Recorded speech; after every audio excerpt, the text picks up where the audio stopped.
The road was losing its argument with the rain.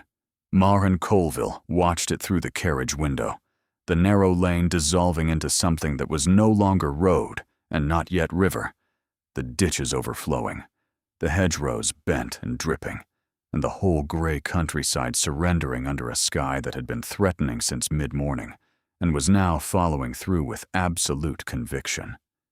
She had mentioned this to Lord Aldrich Vane approximately 2 hours ago.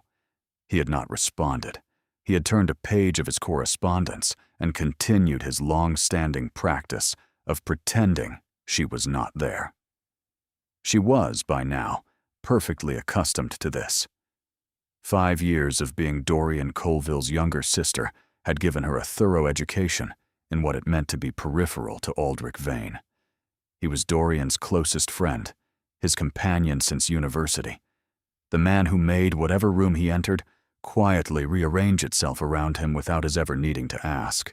He was heir to the Duchy of West Hallow, possessor of a fortune discussed at dinner parties, with reverence usually reserved for matters of faith, and owner of a face that caused women in drawing rooms to say things to each other in undertones that Marin found entirely too relatable for her own peace of mind.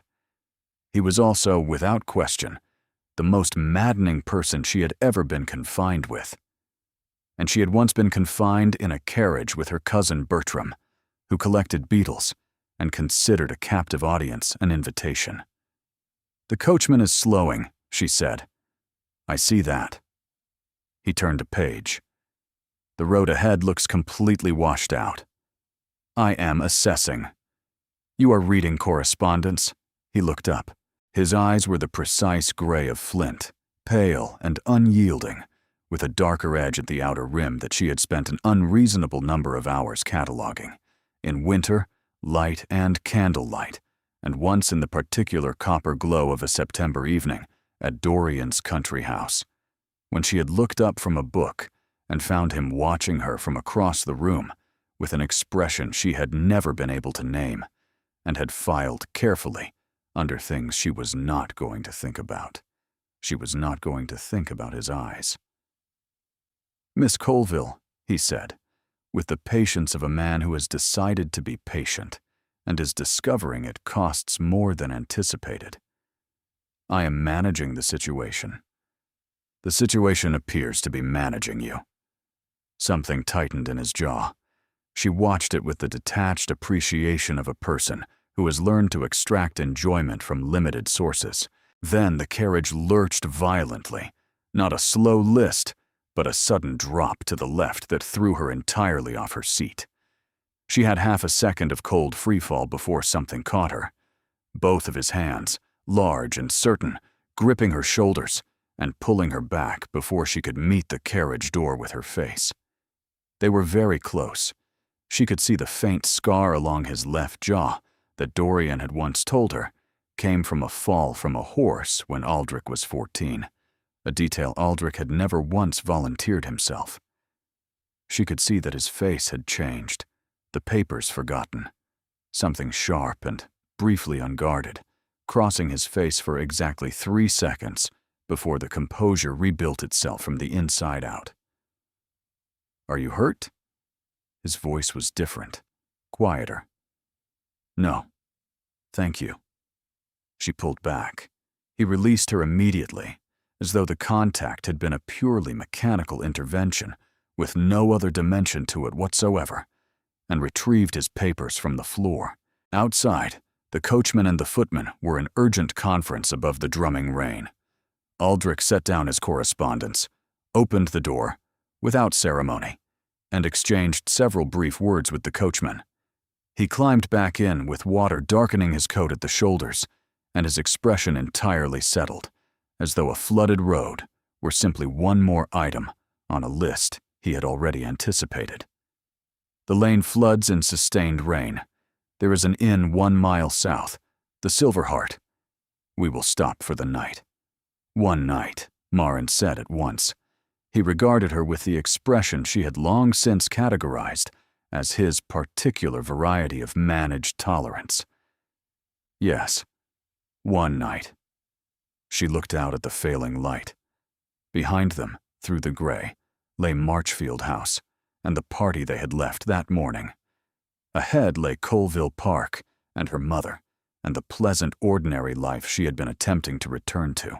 She thought of Dorian, who was supposed to have been the one escorting her home and had sent a note at the last conceivable moment, explaining that matters in the city required him immediately, asking Aldrich, who was passing that way in any case, to see her safely to Colville Park.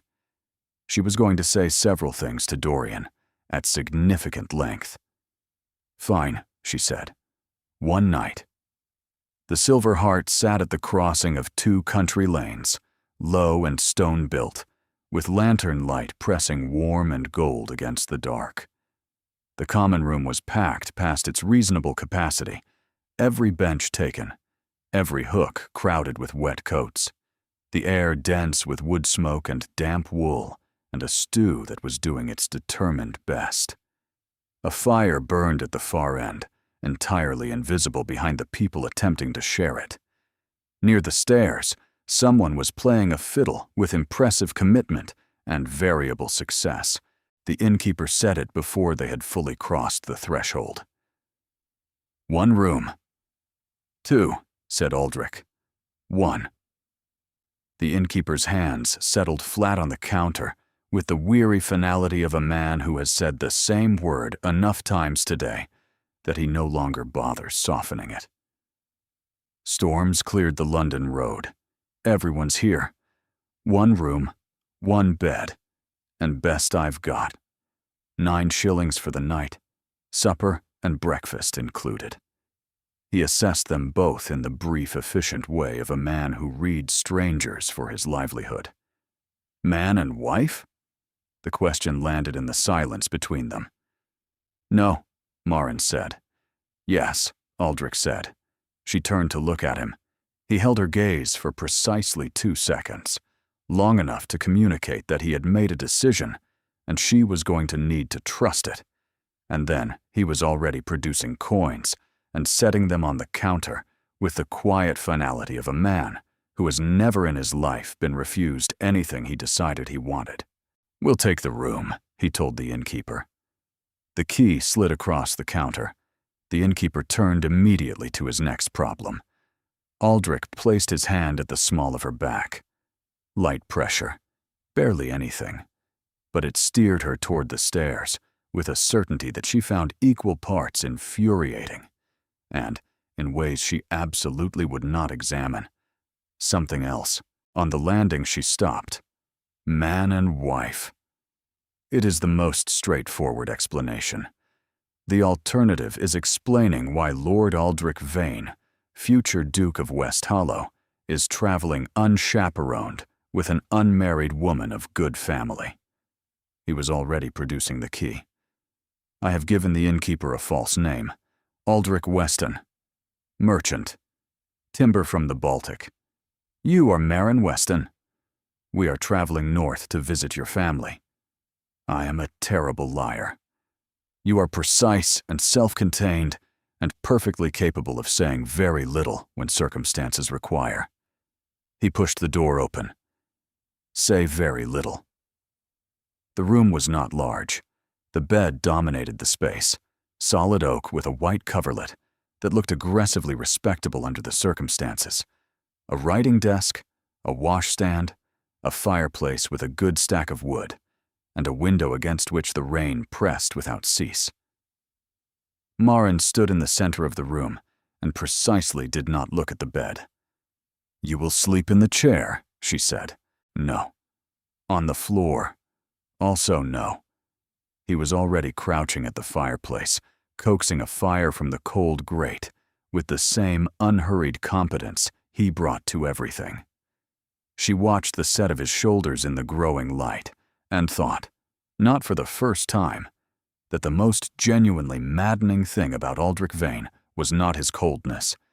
It was the absolute certainty he carried, the deep untroubled conviction that the world had been arranged before his arrival and merely needed his confirmation. 3 years ago, at Dorian's townhouse, she had been in the hallway before supper.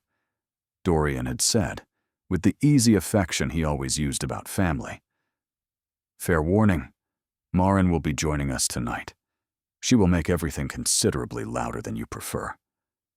And Aldrich, in the dry and unhurried voice she knew to its smallest gradation, had said, "She is not quite what one would order for a quiet evening, is she?" She had stood in that hallway for 10 full seconds, long enough for the sentence to settle into the specific place inside her, where the things she refused to say about herself lived quietly and without invitation. Then she had walked in and smiled at both of them, and been, if anything, more animated than usual, because she was Marin Colville, and she did not show people where they had landed. She had kept those words in a precise location in her mind for 3 years. They were useful. They were a corrective against foolishness. Against, for instance, the particular foolishness of caring what Aldrich Vane thought of her in any dimension beyond the professional courtesy owed to her brother's friend. She had never told Dorian.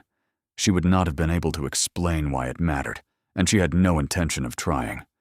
Dorian would have laughed, or worse, spoken to Aldrich about it, and she would have had to live out the rest of her days in a state of mortification she was not prepared to sustain. She would not think about them now. A wife, she said, would wear a ring. The silence that followed had a different quality from the ones before it. Brief, considered. The silence of a man who has already thought of something and is deciding whether to produce it. Aldrich straightened from the fireplace.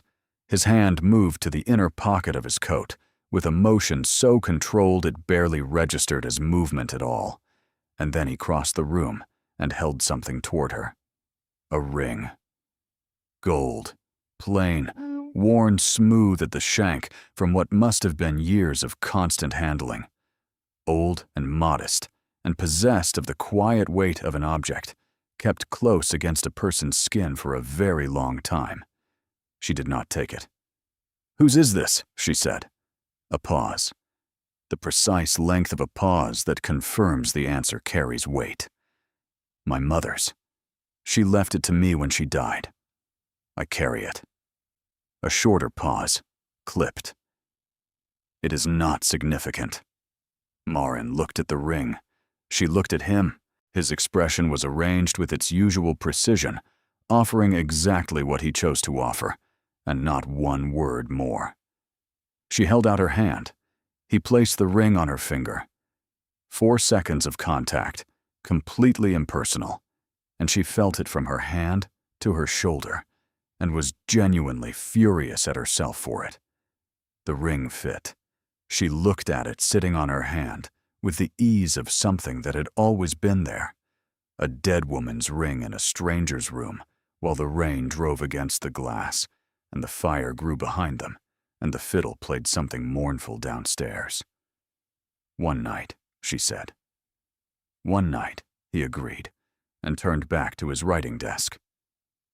Marin sat on the edge of the bed and breathed carefully and said none of the things she was thinking. She was Marin Colville. She was self-possessed. She was not going to let any of this matter in the slightest. She looked at the chair where he would presumably attempt to sleep, in a room that had gone cold enough that her breath was just visible. She thought about saying something about it. She decided against it. The ring sat warm on her finger.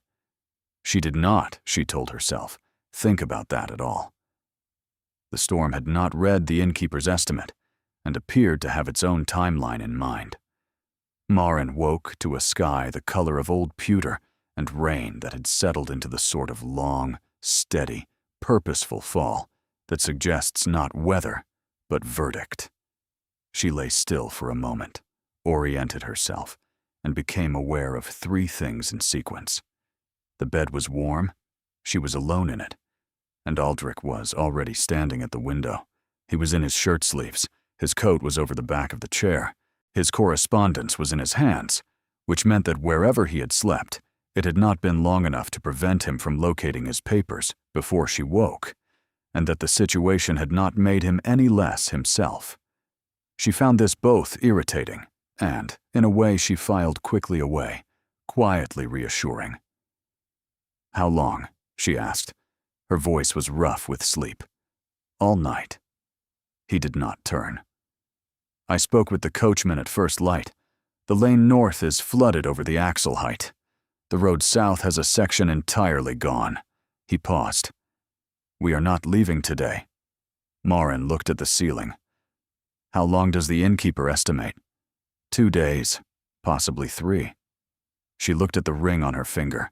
She looked at the ceiling again. "Dorian," she said, "is going to be absolutely impossible about this. I have already written to him, and to my own household. I told them the storm delayed us. I did not include the details." He turned at last, and she was struck, as she consistently was when his full attention arrived without warning, by the precise quality of it, like standing in a sudden patch of direct sun. "We will manage this. 2 days at a coaching inn is uncomfortable, but not ruinous, provided we are sensible." Sensible? She sat up and reached for her boots. Her trunk was still in the carriage, which meant 2 days in yesterday's traveling clothes, which was an entirely appropriate coda to how this journey had been proceeding. "Yes, sensible. I am going downstairs for tea and something to eat, and the company of people who do not make me feel like a scheduling inconvenience. I have not said anything this morning that could reasonably be construed as unfair. You project it, my lord, silently, comprehensively, and from across a room." She smoothed her skirts with more force than was strictly necessary. "It is a considerable talent." He was quiet. Then, carefully, in a tone she had not heard from him before, something slightly stripped of its usual precision, "I am not displeased with you." She paused with her hand on the doorframe. She did not turn around. "No, I know. You are displeased with the situation. I understand the distinction." She left before the conversation could become anything other than what it was. The common room was brighter in the morning, and considerably less crowded. Some travelers had departed at first light, regardless of the weather, driven by obligations that outweighed discomfort. Marin found a seat near the fire, accepted tea and porridge from the serving girl with genuine relief, and gave herself precisely 3 minutes of simply existing without being in a carriage or a small room with Aldrich Vane. She was halfway through her second cup of tea when someone said her name. "Marin Colville." She looked up. Prentice Hale stood before her, golden-haired and broad-shouldered, dressed in traveling clothes, with the easy confidence of a man who considers his own appearance a settled matter. He was smiling, a wide and open smile that he aimed at her like a lamp deliberately turned in her direction. She had known Prentice Hale for 4 years. They had danced at the Hargrove Assembly and talked about poetry at Lady Fenwick's picnic, and corresponded briefly the previous spring, before she had concluded, quietly and without drama, that his interest in her had a slightly transactional quality she was not inclined to encourage. She had not thought about him in months. She thought about him now, with a feeling she did not have the time to properly examine. "Mr. Hale," she said. "What a surprise. Entirely mutual." He pulled out the chair across from her without being invited, with the easy familiarity of a man who has never been discouraged from doing anything he wanted, and therefore no longer anticipates the possibility. "The storm caught me yesterday evening. I am in no better position than yourself, it appears." His gaze moved over her with a warmth that she found simultaneously flattering and slightly too assessing for comfort. "You look remarkably well, considering." "I manage." "You always have." He leaned forward, elbows on the table. "Are you traveling alone?" She opened her mouth, and then she felt it behind her, the particular shift in air pressure that she had now, over the course of approximately 16 hours, begun to recognize as specifically his. A change in the quality of the space that meant Aldrich had arrived, and had taken note of everything before anyone had turned around. His hand came to rest on the back of her chair, not touching her. Simply there, steady and entirely unambiguous. "She is not," he said pleasantly. "Good morning." Prentice looked up at him with the unhurried appraisal of a man who assesses things automatically. "I do not believe we have met. Aldrich Weston." He extended his hand, and Prentice shook it, and there was a brief moment in which two very different kinds of composure regarded each other across a handshake. "Merchant. Miss Colville's intended. We are traveling together." "Intended?" Prentice's eyebrows performed a small, precise rise. "I was not aware Marin was engaged. The announcement has not yet been formally made." Aldrich's hand moved from the chair to her shoulder, resting there with a warmth and deliberateness that was entirely, completely convincing. "We are on our way to her family to share the news." Prentice looked at Marin. She returned his gaze with what she hoped conveyed serene contentment. It may have conveyed something closer to a person concentrating very hard on not looking alarmed. "How wonderful," Prentice said. The word was perfectly warm and absolutely hollow. "You must allow me to buy you both breakfast. We are all stranded together. We may as well be agreeable about it." He smiled at her again. And this time, underneath the warmth, she caught something else. Something still and watchful. Something that had seen a hand placed on a shoulder and filed the way it landed. Something that wasn't done looking yet. "Of course," Aldrich said. He drew out the chair beside her and sat, and his shoulder was close to hers, and his hand was on the table between them with the quality of stillness that she was learning to understand. The stillness of a man who has made an exact calculation and is waiting, with complete patience, to see what the board does next. Marin looked at the ring on her finger. She looked at Prentice Hale, who was watching her with that open, pleasant expression that no longer read to her as entirely simple. She looked at Aldrich, who was not looking at her at all. She thought, whatever this is, it is considerably more than one night. Supper at the Silver Heart was served at 8 at the long communal table. The stranded travelers arranged along it without ceremony. Marin sat to Aldrich's left.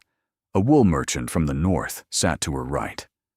Prentice sat 3 chairs down, positioned with a clear and unobstructed view of them both. Aldrich played his part without visible effort. That was the thing she had not anticipated. Not the broad performance of it, but the particulars. The way he filled her wine before she had to reach for it. The way he tilted his head when she spoke, as though what she said was worth hearing. She knew it was performance. She was nearly certain it was performance. The wool merchant addressed her cheerfully. "How long have you and your husband been acquainted, Mrs. Weston?" "Long enough," Marin said. "We met through her brother," Aldrich added. "A connection of some years. It took us rather longer than it should have to arrive at the obvious conclusion." He glanced at her as he said it, and for one unguarded moment, it looked precisely like the kind of look a man gives a woman when he has finally stopped pretending. She reached for her wine. Prentice was watching. She felt it without looking. Then the door at the far end opened. A latecomer entered, a man of middle age and considerable weight, dressed in expensive wool that announced itself quietly. He surveyed the room with the satisfaction of someone who expects to be recognized. Aldrich's hand, resting beside hers on the table, went very slightly still. She did not look at him. She looked at the man. She looked at the ring. The newcomer settled into the remaining chair, accepted a bowl of stew, and began a slow survey of the table. His gaze moved from face to face with unhurried authority. When it reached Aldrich, it stopped. He frowned. The frown of a man who is certain he recognizes something, but cannot quite align it with the frame he expected. Then he could. "Vane," he said, with the effortless carrying power of a man who has never found reason to lower his voice. Lord Aldrich Vane. What on earth are you doing stranded at a country inn? Every conversation at the table paused. Aldrich did not move. Marin counted 1 full second of stillness, the kind of stillness that precedes something. Then, with perfect ease, I think you have mistaken me for someone else, sir. My name is Weston. Aldrich Weston. The man squinted. You look remarkably like someone else entirely. I'm told so frequently, Aldrich said, and returned to his supper. Conversation resumed around them, but at the far end of the table, the man in the expensive coat had not entirely looked away. And 3 seats down, Prentice Hale had not looked away at all.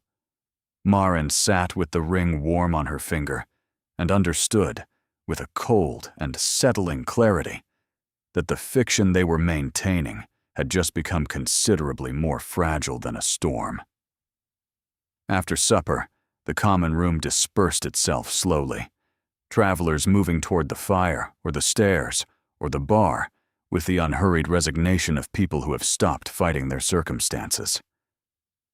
Marin moved toward the narrow corridor at the back of the inn, where the noise of the room became a murmur, and the air was cooler, and she could, for 3 minutes at least, simply exist without performing anything at all.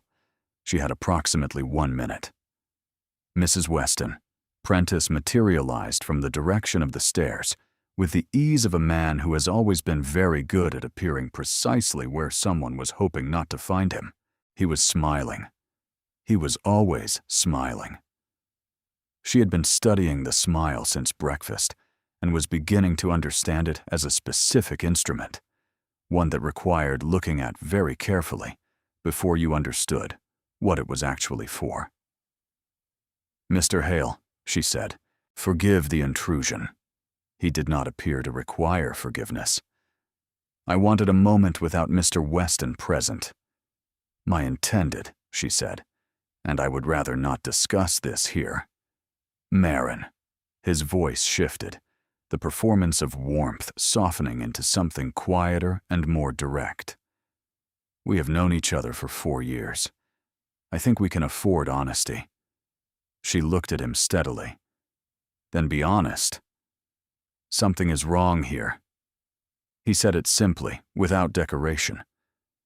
I do not know exactly what, but I know that man is not a merchant from the Baltic coast, and I know you were not engaged 3 weeks ago, and I know that the ring on your finger does not sit the way a ring sits on a woman who chose it.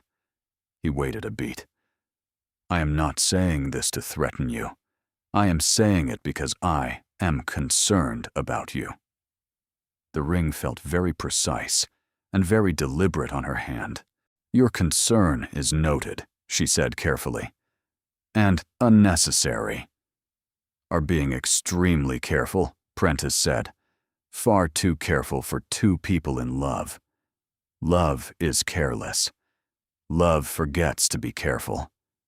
He looked at her with an expression she might have believed completely if she had met him yesterday. Here is what I am genuinely offering. If you are in any kind of difficulty, if this situation has been arranged rather than chosen, I can help you. I have a carriage. I have a coachman who would say exactly what I told him to say. One conversation with the innkeeper, and you could be somewhere entirely different by morning. He paused. All I need is the truth. She understood him now with complete clarity. He was not threatening to expose her. He was threatening to rescue her, which was considerably more complicated, because it arrived wrapped in apparent sincerity and came with something real to offer, and she had nothing obvious to counter it with. I am not in difficulty, she said. You are stranded in a country inn with a man the entire supper table nearly identified as the future Duke of Westhallow. He said it evenly, and the words settled in the corridor, the way stones settle into water. Whatever you are calling this, Marin, it is precarious. He went back toward the common room unhurriedly, leaving her standing in the corridor with the clear impression of a man who has planted something and is content to give it time. She stood there for 30 seconds. Then she went upstairs. Aldrich was at the writing desk, a candle lit against the early dark of the storm. He looked up when she entered, and the small adjustment in his expression told her he had been listening for her step on the stair. She told him everything. What Prentice had said, what Prentice had offered. All of it, including the part where Prentice had looked at the ring with the patient recognition of a man confirming what he already knew. Aldrich was silent for a moment. Then he rose and went to the fireplace and stood with one hand on the mantel and his back to her, in the posture of a man who is maintaining his composure by sustained effort. "He knows who I am," he said. "He suspects. Strongly." Worse, he turned. His expression was controlled, but underneath the control something was moving. A man who knows acts, a man who suspects waits and lets the suspicion accumulate interest. He said the offer was genuine. His offer is a transaction. He wants you to owe him something, to be the man who saved you. His voice was level, the words precise, but she was beginning to hear the thing underneath them. Gratitude from a woman is a far more durable claim than anything he would gain from exposing us. That is an extremely cynical interpretation. It is an accurate one. She looked at him. You seem very certain of what he wants. I have known men like Prentice Hale my entire life. They are charming and perceptive, and they choose their moments precisely. The hand on the mantel pressed a fraction harder. He did not speak to you during supper. He waited until you were alone, and I was not there. I'm entirely capable of managing a conversation without supervision. I know that. And then, with the careful quality of something he was choosing whether to say, "That is not what concerns me." She studied him. She had been studying him for 5 years and learning very little, and in the past 48 hours, she had learned more than she was entirely comfortable with. "Then what does concern you, my lord?" He said nothing. "Because I notice," she said slowly, "that you are considerably more exercised about Prentice Hale approaching me privately than you are about the fact that he may be about to expose us entirely, which suggests that your concern is not primarily about our situation. Marin, are you jealous?" The word landed cleanly between them. He went very still. She had come to know this stillness, the particular quality of it. The held breath before a concession that costs him something he did not plan to give. "No," he said. Measured. Correct. Completely unconvincing. "I see," she said. "I am concerned about your safety and the integrity of our arrangement." "Yes." "Naturally." She kept her voice even. "And it has nothing whatsoever to do with the way he looked at me at supper." A long silence. The fire crackled. Outside, the rain pressed on with its patient, steady insistence. Then, very quietly, with the quality of something that escaped rather than was released, "He looked at you as though he were assessing what you were worth." She felt the breath leave her completely. "Aldrich," she said, "go to sleep." He turned back to the writing desk with deliberate finality. "I will take the chair. Lock the door. The chair will be freezing. I will manage. You said that last night." She stopped. He looked at her over his shoulder. His expression was unreadable in a way she was now certain was not natural to him, but was instead the result of careful, sustained work. "Lock the door, Marin," he said quietly. She locked the door. She lay down. She stared at the ceiling in the firelight and listened to him settle into the chair with a long, controlled exhale. From across the room, after a silence long enough that she had almost believed he was asleep, "Do not accept anything from Hale. Not tomorrow. Not an offer, not a favor, not a conversation without me present." "That is not what a jealous man would say," she said to the ceiling. The silence that followed lasted a long time. "No," he said at last. "It is not." Neither of them said anything after that. She woke to warmth. Not the thin warmth of the dying fire. She could feel the chill at the edges of the room where that had failed. But actual warmth. The specific and unmistakable warmth of another person. An arm around her waist. Breathe against the back of her neck. The solid presence of a body pressed to hers, with a care that was, even in sleep, deliberate. She lay completely still, and did not breathe for 3 full seconds. Aldrich. She was still dressed. She was almost certain he was too. But at some point in the deep of the night, the chair had failed him, or he had failed the chair, and he was now lying in the bed behind her, with his arm across her waist, and his breathing slow and deep in the way of someone who has, for the first time in some hours, genuinely relaxed. She should move. She should wake him. She should say, clearly and calmly, that this was not the arrangement. She looked at his arm. She felt his breathing, steady and unhurried, completely different from his waking breath, which was always controlled and careful. She had never heard him breathe like this before. She had never been close enough. She did not move. The fire was entirely out. The room was cold at the walls and warm in the middle. Through the window, a grayish light was beginning to press against the dark. It was not yet dawn, but it was genuinely trying to be. She lay in the trying to be dawn and felt his heartbeat against her back, and held herself very still, and thought about a number of things she had no business thinking, including the way he had said, "Please do not ask me anything right now," and the ring on her finger that fit as though it had been made for her hand specifically, and the fact that a man who carries his dead mother's ring in his inside pocket, against his chest, for years, is not the kind of man who does anything carelessly. She thought, with total honesty, and absolutely no intention of acting on it, that she had never in her life felt as safe as she did in this particular moment, in this particular small room, in a country inn, in the middle of a storm, with this particular impossible man's arm around her waist. She was going to give herself no more time with that thought whatsoever. He woke. She felt the shift in his breathing first, the slight increase in the rise and fall of his chest, then the fractional tightening of his arm, then the held pause of a man whose consciousness has returned and is taking stock before he commits to the full weight of it. Then he went very still. "Miss Colville," he said.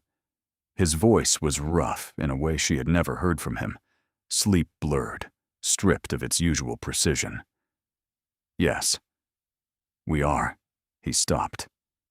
"Yes," she said. Neither of them moved.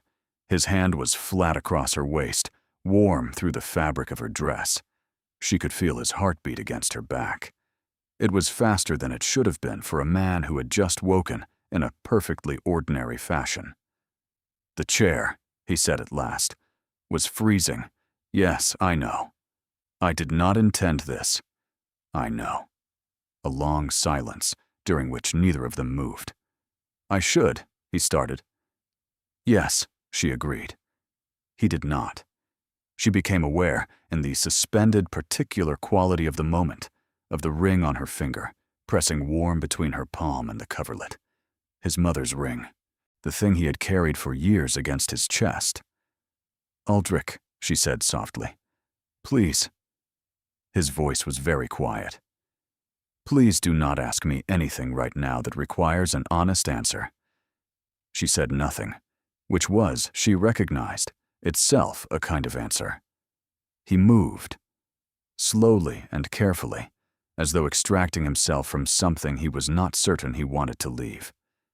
The warmth was gone immediately in the way warmth always goes, decisively and all at once, and she sat up and focused with complete concentration on the problem of her thoroughly wrinkled dress. "That did not happen," he said behind her. "Agreed. We both slept. Separately." and woke separately, she said. A knock at the door. Marin went still. Begging your pardon, Mrs. Weston. The serving girl's voice, cheerful and unhurried, from the corridor. Hot water for washing. And cook thought you might want breakfast in the room this morning, being newlyweds and wanting your privacy and all. Marin looked at the wall. Aldrich was silent for a moment. That is very kind, he said, in a voice that sounded almost completely normal. Thank you. The tray arrived. The girl departed with the brisk tact of someone who had seen several things and decided to have seen none of them. They ate in silence, bread and cheese and strong tea, across the small table, with the focused attention of two people who have silently agreed that breakfast deserves their complete concentration. The innkeeper says the road may be passable by tomorrow, he said. One more day. One more day, he agreed. She looked at the ring. She thought of Dorian, who had said once, very casually, the way Dorian said everything that Aldrich was expected to call formally on Lady Sylvain Drury that spring, that the Drury family had considerable holdings in the north, and that the match made sense on every dimension one cared to measure.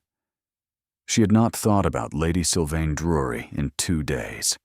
She thought about her now with the sudden clarity of someone who has remembered a fact they had been deliberately not remembering. Will someone be expecting you? She asked. In particular. He looked at her. He understood the question. She could see him understand exactly the question she was actually asking. No one who cannot wait, he said carefully. It was not an answer, but it was the most she was going to get, and some part of her, the part she was keeping very firmly at arm's length, thought that it was more than nothing. She found a quiet corner in the common room that afternoon, near the fire, with a book the innkeeper had lent her that she was not reading. She held it at the correct angle and turned pages at intervals that bore no relationship to her actual progress through the text, and she watched the room with the attentiveness of someone who has learned, over the course of 2.5 days, that this particular room contains at least one person worth watching carefully. Prentice found her within the hour. He sat without being invited, which she had come to understand was simply how he moved through the world, and he set his coffee on the table between them and looked at her with an expression she had spent the morning trying to categorize and still could not fully place. It was not entirely calculation. There was something genuinely warm in it. She found that more difficult to manage than calculation would have been. I want to say something, he said, and I want you to hear it as I mean it, not as you are currently expecting it. That is an ambitious beginning, she said. I know about West Hollow. She turned a page. Her hand was completely steady. She was quite proud of this. I don't know what you mean. I think you do. He said it without pressure, almost gently. I recognized him last night. Not from the supper table. That man was merely guessing. From a reception in London last spring, where I was introduced to Lord Aldrich Vane, heir to the Duchy of West Hollow, who shook my hand and looked through me with those gray eyes of his, as though I were something he had already catalogued and found unremarkable. A small pause. He has not recognized me. I was considerably less memorable to him than he was to me, which is, I have come to understand, rather typical of the man. Marin set the book down slowly and looked at him. What do you want, Mr. Hale? She said. Nothing you will not give willingly. He leaned forward slightly, and she had the impression again of something genuine underneath the strategy, the two things coexisting in him with an ease that was itself a kind of talent. Here is the truth of it, Marin, and I mean it as honestly as I know how. A man like Vane does not bring a woman he has no formal obligation to into an arrangement like this one without calculating what it costs him against what it buys him. His world is built on those calculations. His father built it that way, and Vane has spent his entire life either perfecting the architecture or pretending to resist it. He waited a moment to let that settle. "You are not the kind of woman who should be someone's calculation," he said. "You are the kind of woman who should be someone's first thought." She looked at him. She thought, "This is the most dangerous thing he has said, not because it is false, but because part of her, the part she has been keeping at arm's length for 2 days, is afraid that he is right about the architecture, if not about anything else." "Thank you for your concern," she said. "Maren, please." "I said thank you." She picked up the book. "I think that is everything, Mr. Hale." He went back across the room, and she sat with the closed book in her lap and looked at the fire and put herself back together, piece by careful piece, with the efficiency of someone who has been doing this for a long time and has gotten quite good at it. Then she went upstairs. Aldrich was by the window. He turned when she entered, and she saw, in the single unguarded second before he composed himself, that he had been standing there for some time. She told him what Prentice had said. This time, she was more precise. This time, she included the exact words. He was quiet for a long time. "He is not entirely wrong," Aldrich said at last, and she felt the air go out of the room. "I see," she said. "That is not what I mean." He moved away from the window. "Then say what you mean." "I cannot." "You mean you will not." "I mean I cannot." He stopped in the center of the room, and she had the sudden sharp impression of a man who has been running very hard for a very long time and has come to the end of somewhere to run. "The things I could say right now are not things I have any right to say. Not here. Not like this. Not to you." She looked at him. "Try anyway." A very long silence. "I'm terrified," he said. The word fell into the room with the weight of something that has been held for a long time. "Of what?" she said quietly. He looked at her, and for one moment his expression was entirely unguarded, raw in a way she had never seen from him, and suspected almost no one had. "Of what I would have to become. Of what I would have to ask of you. Of how badly I am capable of failing at both." He turned away, shoulders taut. "The storm breaks tomorrow. We leave. And whatever this has been, it is not something I have the right to pursue." She stood very still. He moved to the writing desk. He sat. He opened his correspondence. The subject was evidently closed. Maren looked at the ring on her finger. She looked at his back, rigid and deliberate, the posture of a man who has just said the most honest thing he has said in years and is now attempting to unsay it through sheer force of routine. She thought, "Tomorrow." She thought, "We will see about tomorrow." She thought also about the word terrified, which he had said as though it had escaped rather than been chosen, as though it were the first honest word he had managed in a very long time, and he was not entirely sure what to do with the fact that he had said it. She had heard people say they were afraid before. She had never heard someone say they were terrified in a voice that sounded like relief. She did not say any of this. She picked up her book, and she sat by the fire, and she read not one word of it. Across the room, Aldrich worked through his correspondence with perfect concentration, turning pages at precise intervals, and she watched him from the corner of her eye, and thought that a man who describes himself as terrified and then opens his correspondence is either the most self-controlled person she has ever met or the most frightened. And she was no longer entirely certain those were different things. The fire burned low. The rain pressed on. One more day, she thought. One more night.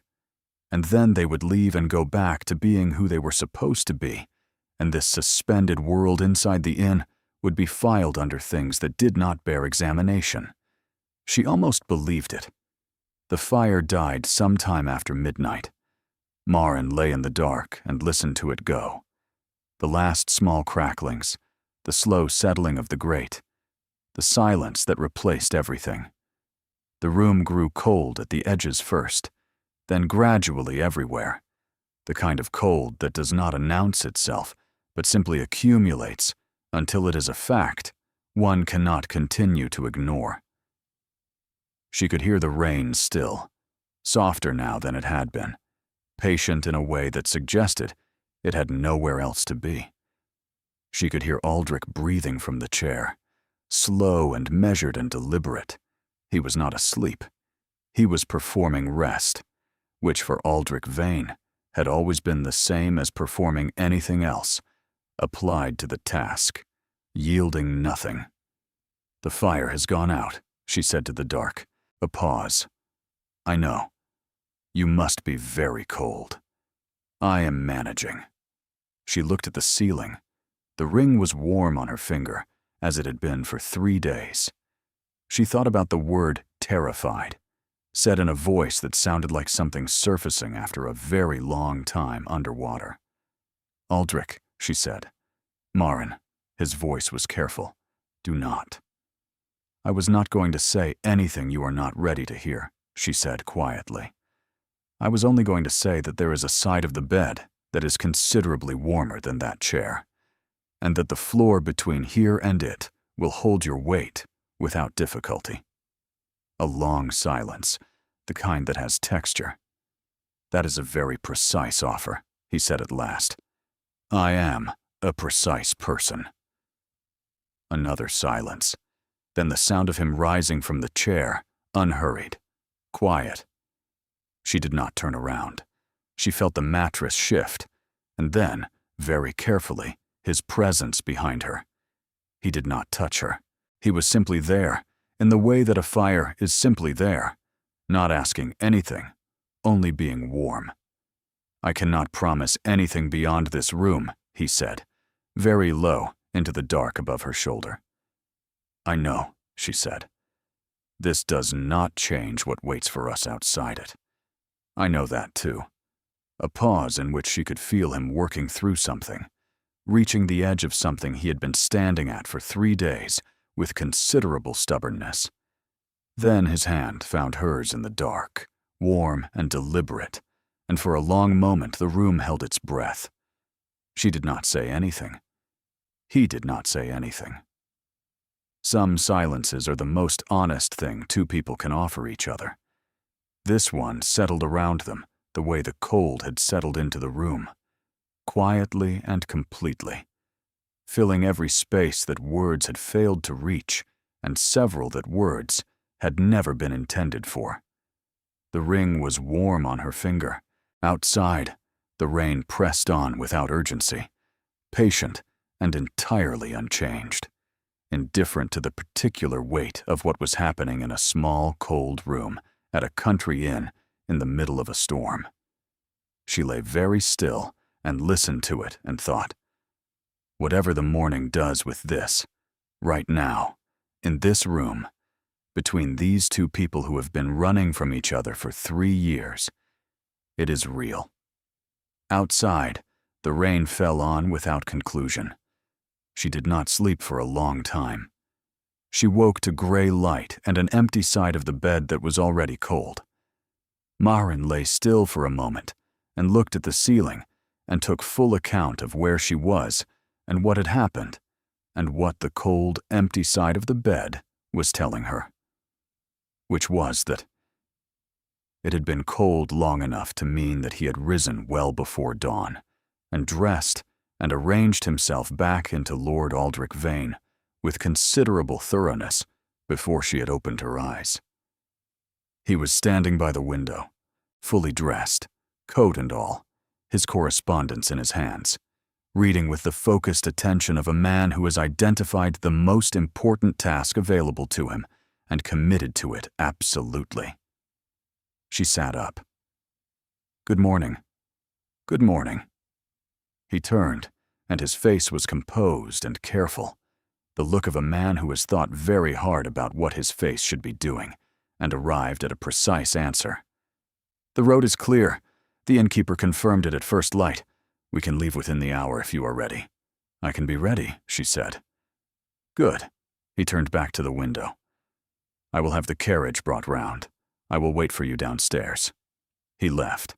The door closed with a soft and final click, and she sat in the empty room and looked at the cold side of the bed and the dead fire and the gray light at the window, and she breathed in and breathed out and told herself with precision that she had known this was coming and had chosen to walk into it anyway, and that the knowing made it no worse than it was. She dressed carefully. She stood at the washstand and looked at herself in the glass with the dispassionate attention of a person who is deciding what to present to the day. She pinned her hair with entirely steady hands. The ring caught the gray morning light from the window, and she looked at it for a long moment. This plain gold thing she had worn for 3 days, this particular weight she was already accustomed to. She picked up her gloves. She went downstairs. The common room had the particular energy of a place that has been holding people against their will and is now releasing them. Travelers were collecting their things and their composure. The innkeeper was behind the counter in full command of the controlled chaos. Outside the windows, Maren could see the lane, no longer a river, simply a lane again, muddy and cold and perfectly passable. Aldrich was at the counter settling accounts. His back was to the room. Prentice was at a table near the door, dressed for travel, a cup of coffee before him, watching the room with that patient quality of his that she had spent 3 days learning to read. He saw her come down the stairs, and he rose, which she had come to understand as simply what he did, a reflexive courtesy that had probably been trained into him so young it no longer felt like a decision. "Miss Colville," he said, "you look well, considering."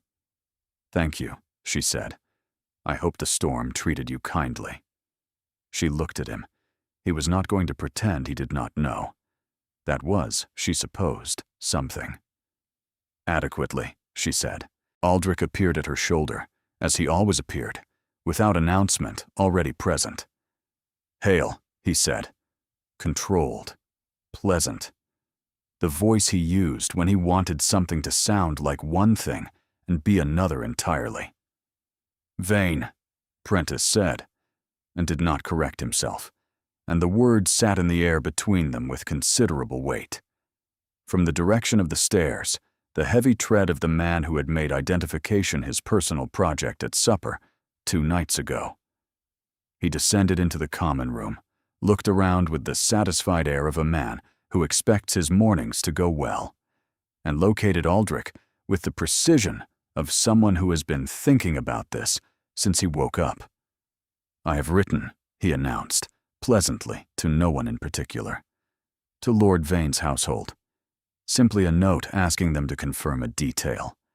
I expect a reply within the week." The room had not been paying attention, but it was paying attention now. Aldrich said with perfect calm, "I hope you receive a satisfactory answer." "I am certain I will." The man looked at Maren with the polite curiosity of someone examining something he cannot quite categorize. "Your wife, is she, Mr. Weston?" "My intended," Aldrich said. "Ah." The man nodded, satisfied by this, and turned toward the bar. And Prentice, who had been watching all of this with the quiet attentiveness of someone who already knows how it ends, said, to the room and to no one, "Though I confess I am curious. An intended and a 2-day inn, no announcement, no chaperone. The Vane family will find this interesting reading." The silence that followed had a specific texture. Aldrich turned to look at Prentice with an expression that was precise and controlled, and underneath it she could see something that was not controlled at all. "That is not your concern," he said. "Perhaps not," Prentice agreed. "But it will be someone's. And when it becomes someone's concern, the question everyone will ask is whether she is what Lord Vane intended." He looked at Maren then, and his expression was genuinely sorry, which she found she almost could not bear. "I simply wondered if you had considered that." The room was listening.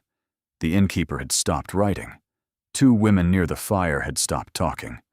The man with the letter had turned back around.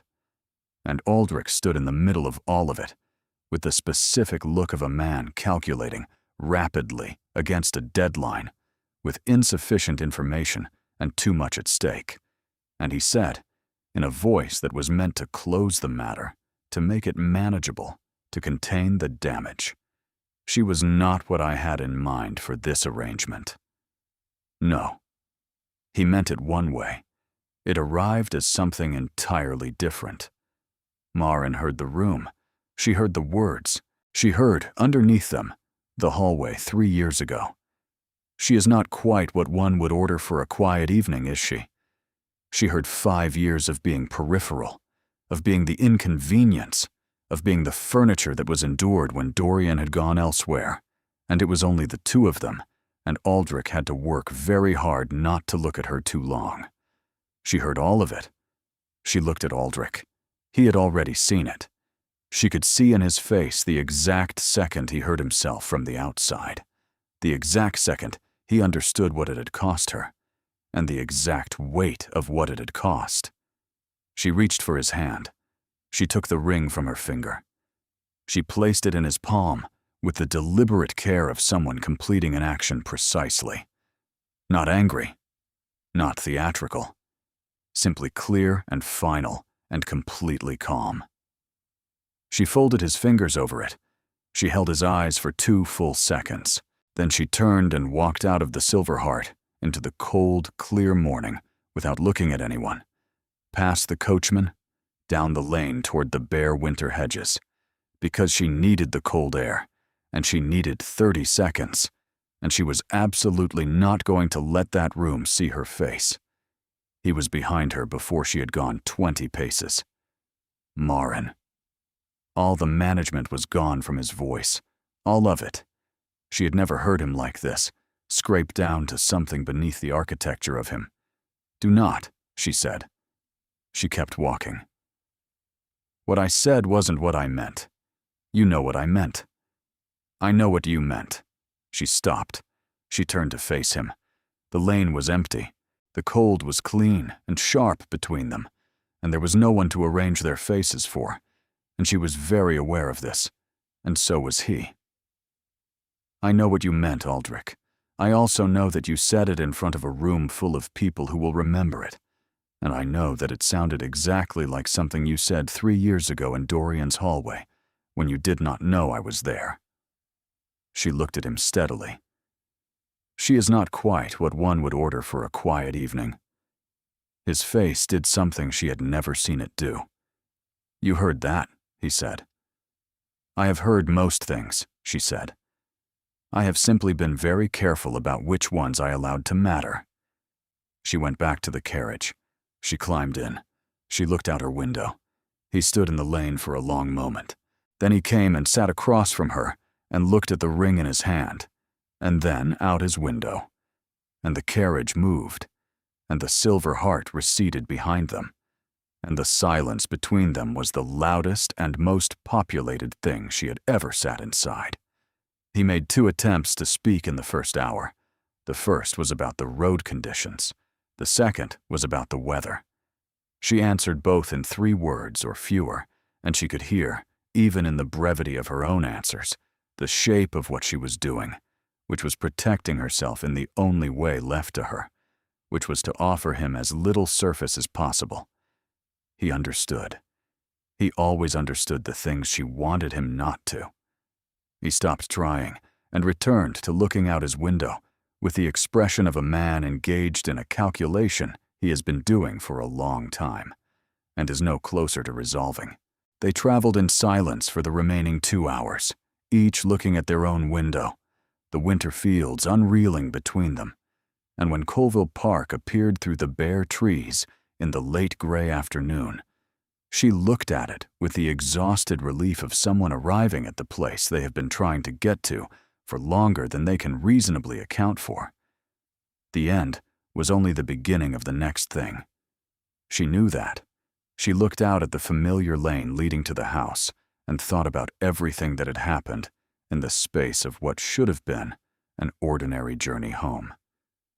3 days, 1 room, a ring that fit. A man who had carried his mother's ring in his inside pocket for years and produced it without hesitation in the one moment she needed it to be real. She did not know what to do with all of that.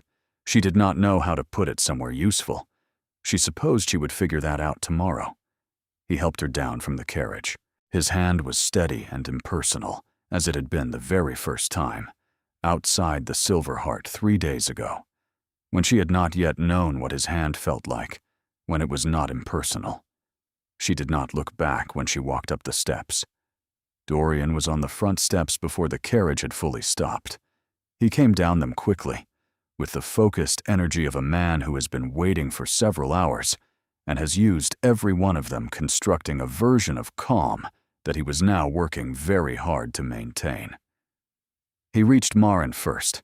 He pulled her into the kind of hug that is really a thorough assessment, conducted through contact, arms tightening as though to confirm she was structurally intact. "You are all right," he said into her hair. "Completely," she said, with most of the conviction. He held her at arm's length and looked at her face with the dark, direct gaze that had been hers too once, their father's eyes, and he was not fully satisfied with what he found, but he was sensible enough to recognize this was not the moment for it. He looked at Aldrich. "Vain," he said. "Careful, and even in the way he was never careful, and even about anything." "Colville," Aldrich said. He had the look of a man who had been rehearsing and had not arrived at a version he was happy with. "Come inside," Dorian said. Her mother was waiting in the entrance hall and immediately began the gentle and systematic process of steering Maren toward warmth and tea, and a thorough accounting of her physical condition, presented as concern and functioning as a full inventory. Maren allowed herself to be steered. She could hear, below and behind her, the low register of male voices from Dorian's study. Steady, measured, the controlled sound of 2 men who care about the same person discussing what that means and costs. She sat in the window seat of her room and drank tea and answered her mother's questions, which were practical and focused and carefully skirted around the questions her mother was actually asking. Her trunk had been brought up, her own things, her own room, the ordinary geography of a life she had been away from for 3 days, which felt, somehow, considerably longer. She looked at her hand. The ring's absence was specific, a particular small weight that was no longer there. She had known it would not be there.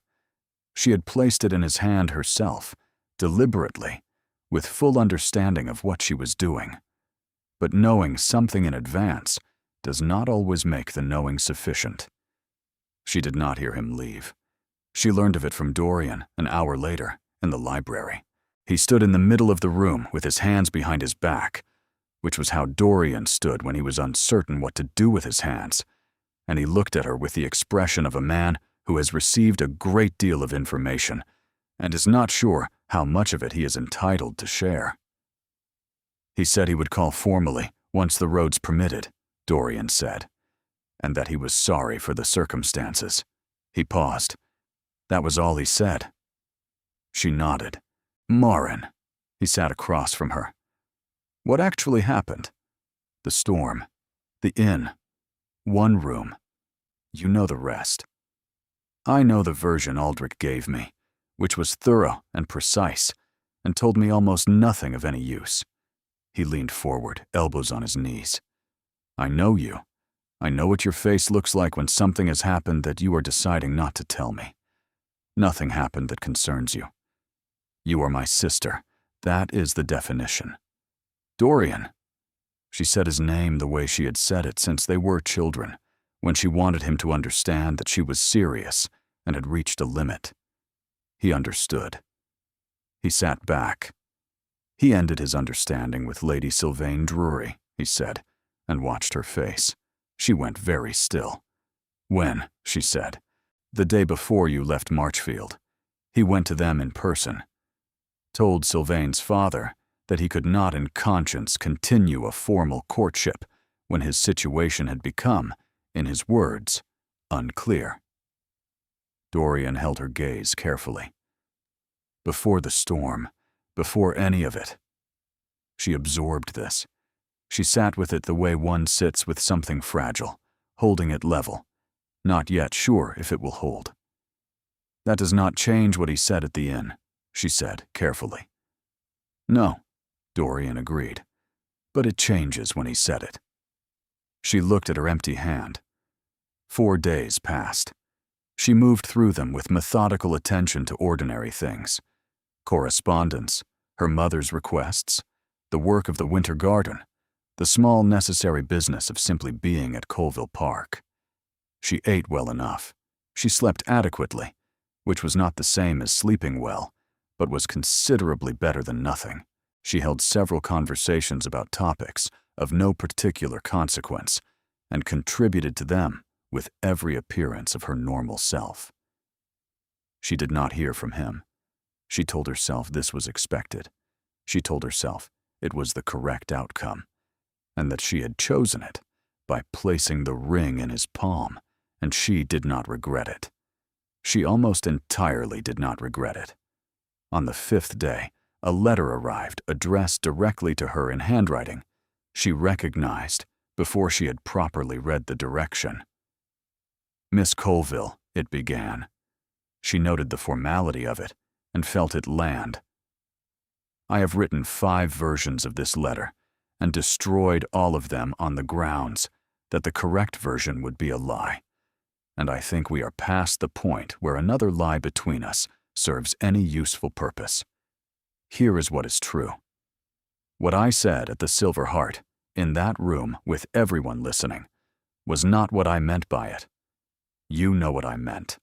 I am entirely certain you know. But knowing what I meant and knowing what it sounded like are not the same thing, and I cannot ask you to accept the first without addressing the second. I heard myself say it. I saw your face. I know what it cost. I am not writing to ask your forgiveness, because that is not mine to ask for. I am writing to ask if you would permit me to come, not as the man from the Silver Heart, not as the arrangement that was never arranged, simply as myself, Aldrich Vane, who has been managing the distance between himself and Marin Colville for 3 years with increasingly poor results, and who would like very much to stop. I have a great deal more to say. I would rather say it looking at you than writing it. A V. She read it twice. She sat with it for a long time. She thought about 3 years and 5 days, and the cold side of the bed, and the ring placed in his palm, and the look on his face in the lane when she had said, "You said it 3 years ago in Dorian's hallway," she thought. She was either very brave or very foolish. She had always found those two things more difficult to distinguish than anyone made them sound. She wrote 3 words on a sheet of paper, folded it, and sent it before she could construct reasons not to. Come then, I will be here. MC. He came on the 6th morning. She was in the winter garden, doing what she had been doing for 6 mornings, which was tending to things that required attention and had nothing to do with Aldrich Vane. She had never paid such close attention to the winter garden. It had never been better for it. She heard a carriage on the drive. She put down her shears.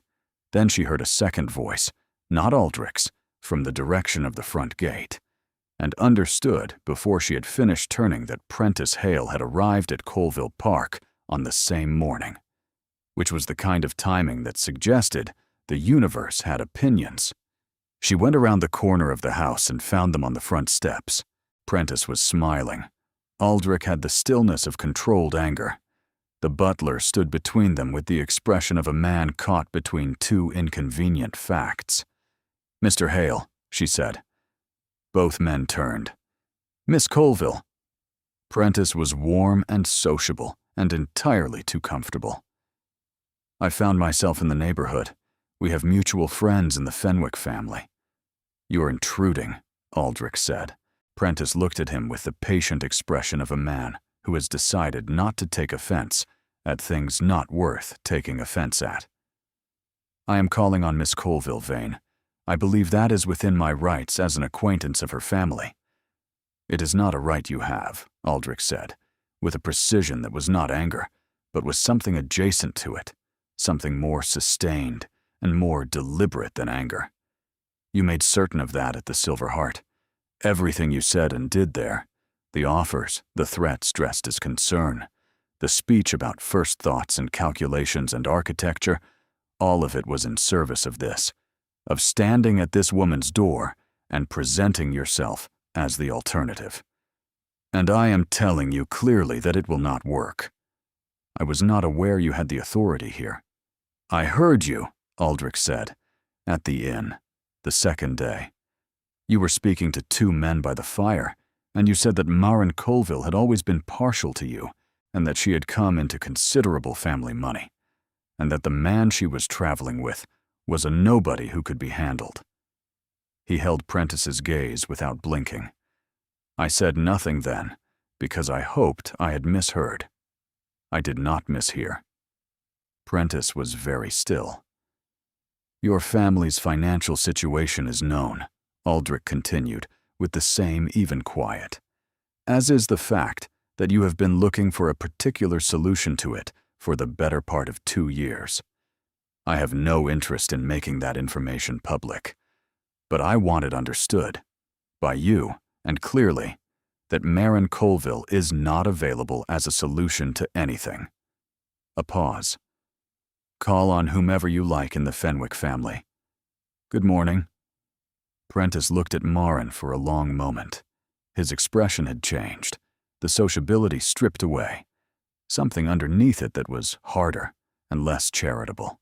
Then, because there was nothing useful left for him in this, he inclined his head slightly and walked back to his carriage and left. The lane was quiet. Aldrich looked at her. "You heard him?" she said. "At the inn. You knew what he was doing. From the second day. Why did you not tell me?" He was quiet for a moment. "Because I hoped I was wrong about him, and because telling you would have required me to explain how I knew, which would have required me to explain that I was listening for exactly that kind of thing, which would have required me to admit why." He looked at the lane where Prentice's carriage had been. "I was not ready to admit why." She looked at him.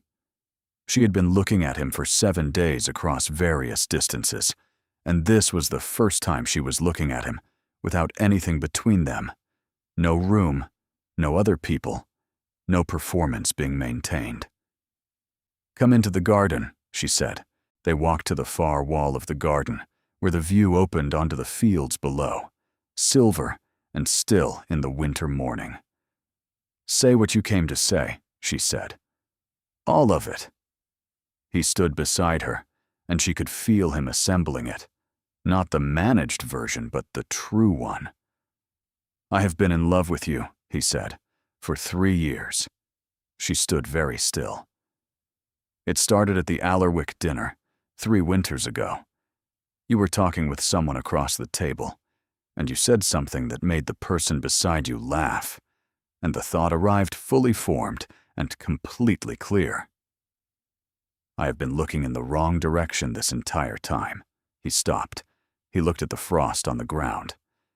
"I spent 3 years telling myself it was inappropriate, that you were Dorian's sister, that love in my world is a luxury that has to justify itself against everything else it costs, and that the cost in this case was too high. And then the storm," she said, "and then the storm. And 3 days in which I discovered that proximity to someone you love and have spent 3 years not loving is significantly more taxing than anyone prepares you for." He looked at her then, directly. "And one night in which I did something I have no right to regret and find, in spite of everything, that I do not regret it." She looked at him. "What did you say at the inn?" "I know what I said. Say it again. Say what you meant." He was quiet for a moment. I meant that the situation had not been arranged, that none of it was planned, that you, were not part of what I had come to the Silver Heart expecting to manage. His jaw tightened. I meant it as a statement of fact about the arrangement, not about you. I know, she said, and it sounded like everything you had ever thought about me. It was not. I know that too. Now. She looked at the frost on the wall between them. I heard you that night in Dorian's hallway, 3 years ago. You said I wasn't what one would order for a quiet evening. I know. You knew? Dorian told me, a year afterward. He said you had been in the hallway, and he did not know for how long. He looked at her. I've been trying to find a way to account for it ever since, and have not managed a version that is adequate. It was not kind, she said. No, it was not. It made me believe that what I felt was foolish, that you saw me as noise in a room where you wanted quiet. His expression was entirely unguarded, in a way she now understood was rare and specific, and cost him something real. You are the most interesting sound in any room you have ever been in, he said. That was precisely the problem. She looked at him for a long moment. Then she said, You ended the understanding with Lady Sylvain before we even left Marchfield. Yes. Before the storm, before the inn, before any of it. Yes. Why? He met her eyes. Because I could not in conscience pursue an alliance with one woman while being unable to stop thinking about another. A pause. I had been trying to stop for 3 years. I had not been succeeding.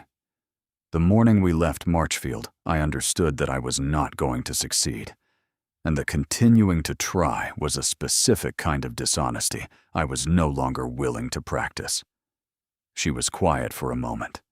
Then she said, very carefully, What do you want, Aldrich? Not what is appropriate? Not what is manageable? What do you actually want? You, he said. No architecture, no management, just the word, plain and whole. I want to court you properly, in daylight, in front of everyone, with Dorian's knowledge, and your family's blessing, and no false names, and no shared rooms in country inns. I want to stand next to you at every event for the rest of the season and the one after it. I want to be the person you say things to that make the people beside you laugh. He looked at his hand. The ring was in his pocket. She had thought about that, how he must have been carrying it since the morning she gave it back. I want to give this back to you, properly, as a question rather than a fiction. She looked at the ring in his palm. She looked at him. She took the ring. She held it for a moment in her own hand, the weight of it, the warmth it had kept from his pocket. Then she placed it in his hand again. Ask the question, she said. He looked at her. He understood. He took her hand. He looked at it, and at the ring, and at her face. And then he said, May I? She held out her left hand. He put the ring on her finger, where it had been, where it fit, where it sat as though it had always meant to be there. Yes, she said. That is the answer to the question. He did not say anything for a moment. He looked at the ring on her hand. Then he looked at her face with the expression of a man who has been holding something very heavy for a very long time and has just set it down. She thought, that is the most honest thing he has ever looked. They told Dorian that afternoon. He was in his study. They went in together, and she stood beside Aldrich in a way that made the situation clear before either of them had said a word. Dorian looked at them. He looked at the ring on her finger. He sat back in his chair. He did not speak for a long time. You, he said to Aldrich, slowly and with precision, have been in love with my sister. For 3 years, Aldrich said. Yes. And you are only telling me this now. I was telling myself it was something else. I was not very convincing. Dorian looked at Marin. And you? I have been telling myself something similar, she said. Apparently, it runs in certain company. Dorian looked at the ceiling. He appeared to be conducting some internal negotiation. Then he looked back at them with the expression of a man who has arrived at a conclusion he was not expecting. You spent 3 days alone with her in a country inn, he said to Aldrich. Flat. Factual. Yes. Under false names. Yes. And invented an engagement. For the purposes of managing the situation. Yes. And the ring. My mother's. I gave it to her to support the fiction. A pause. I would like to give it to her now, for other reasons. Dorian looked at the ring on Marin's finger for a moment, then at Aldrich. You understand that if you hurt her, I will consider our friendship concluded. I understand that. I mean it with complete sincerity. I know you do. It is one of the things I have always valued about you. Aldrich held his gaze. I have no intention of hurting her. I have every intention of spending a significant amount of effort doing the opposite. Dorian was quiet for a long time. Then he looked at his sister. Is this what you want? He said. Yes, she said. Considerably. Even knowing what it will cost. The gossip when it comes out about the inn. The whispers about your reputation. His family's objections. His family's objections are his to manage, she said. The rest I can weather. She doesn't have to weather it alone, Aldrich said. Dorian looked between them. Something shifted in his face. You are both extremely stubborn people, he said. God help whatever household you attempt to run together. He stood and extended his hand to Aldrich. Formally ask her, properly, with my father present. Aldrich shook his hand. Thank you. She will keep you accountable to it. That is not a warning. It is a statement of fact. He looked at Marin. If at any point this becomes something you do not want. I will tell you, she said. He put his arms around her briefly, the same assessment he had performed on the front steps, and pressed his mouth to the top of her head. Deeply inconvenient, he said, with the specific affection she had known her entire life. Both of you. They left him there. The scandal reached London in approximately 11 days, faster than hoped. The story acquired details in transit. 1 room, 1 corridor, 1 narrow bed. And by the third dinner party, Marin had apparently arrived at the Silver Heart in her nightgown, which was inventive. She weathered it with her mother and Dorian on either side. And Aldrich, who called every day, sat through 2 uncomfortable drawing room visits and stood beside her at the Fenwick Assembly when 3 women chose not to greet her. He made it publicly clear that the matter of Marin Colville's character was settled by his own estimation of it. His father summoned him to London and said several things at volume. Aldrich listened. He told his father he understood the concerns and was going to court Marin Colville regardless. The Duke said more things. Aldrich went back to Colville Park. His mother, who was not the Duke, sent Marin a short letter saying she was very glad Aldrich had found someone who could apparently tolerate him, and that the ring had been her own grandmother's first, and she was glad to know where it had ended up. 3 months after the morning in the Winter Garden, Aldrich asked the question properly. In the Colville Park drawing room, with her father and mother present, and Dorian standing in the doorway failing to look as though he had not positioned himself there specifically to witness it. He got on one knee, which he did not do naturally, being the kind of man who generally does everything standing, and asked for her hand. She said yes before he had finished asking. The wedding was small and in the spring, the bare winter hedgerows replaced by something considerably more optimistic. The Duke of Westhallow was present, not enthusiastically, but present, which Aldrich's mother said was more than she had expected, and Dorian said was more than the man deserved. Aldrich said, with the particular dryness she had learned was his version of affection, that he was grateful his father had managed to locate the occasion on the calendar. Maren wore her own ring. Epilogue. 2 years later, on a winter evening that smelled of wood smoke and pine, Maren stood in the entrance hall of West Hallow Park and looked out at the snow coming down in the last of the light. Christmas in 3 days. The house full of people she loved, their voices carrying from the drawing room, where Dorian was telling a story that had her mother laughing and her father protesting, and Aldrich's mother joining in on whichever side was winning. "You are doing the thing again," Aldrich said from behind her. She turned. He was in his shirt sleeves, which still slightly surprised her. The deliberate ease of a man who had stopped performing things he did not need to perform.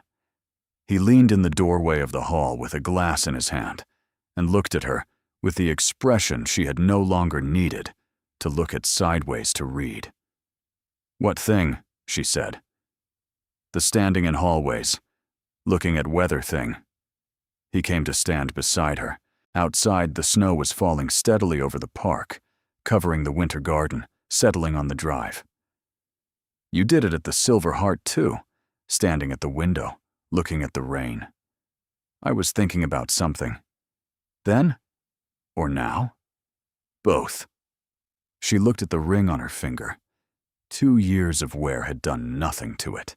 It sat exactly as it had sat when he had placed it there for the first time, in a freezing room at a country inn with a dead fire and rain at the glass. "I was thinking about what you said at the inn that morning."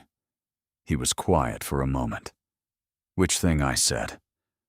She was not what I had in mind for this arrangement. She looked at him. "You were not wrong, technically." "I was absolutely wrong." "You meant the situation was not planned." "I meant," he said, "that you had spent 5 years being precisely what I had always wanted, and I had spent 5 years telling myself that was a problem I could manage." He took her hand. He looked at the ring on it. "I was wrong about that, too. I could not manage it at all, as it turns out." She looked at him. The snow came down outside. From the drawing room, Dorian's voice rose above the laughter. "You ordered a quiet evening," she said, "and you got something else entirely." "I got something I would not trade for anything in the world." He brought her hand to his mouth, the way he had at the supper table 3 days into a storm, when the gesture had been performance and had not felt like performance at all, including the quiet. She moved into his arms, because she could, because this was her house, and her life and her choice, every part of it chosen with full information and no false names. "She is not what one would order for a quiet evening," she said into his shoulder. "No," he agreed, his arms tightening around her. "She is not what I ordered. She is what I would have asked for if I had known what I was missing, if I had been brave enough, if I had been honest enough to ask." She looked at the ring. She looked at the snow. She thought about the hallway 3 years ago, and the inn, and the ring placed in his palm, and the cold, empty side of the bed, and the letter, and the winter garden, and the question asked properly, and all the particular choices that had brought them from that hallway to this one. Some things have to travel a long way to arrive at where they were always going. Outside, the snow kept falling. Inside, someone in the drawing room said something that made everyone laugh at once. The sound of it carrying through the house, warm and real and absolutely ordinary. And in the entrance hall of West Hallow Park, on a winter evening 2 years into a life she had chosen with her eyes open, Maren Colville, who was now Maren Vane, stood in her husband's arms and thought, "This is exactly what I would have ordered. This, precisely this, if I had known to ask."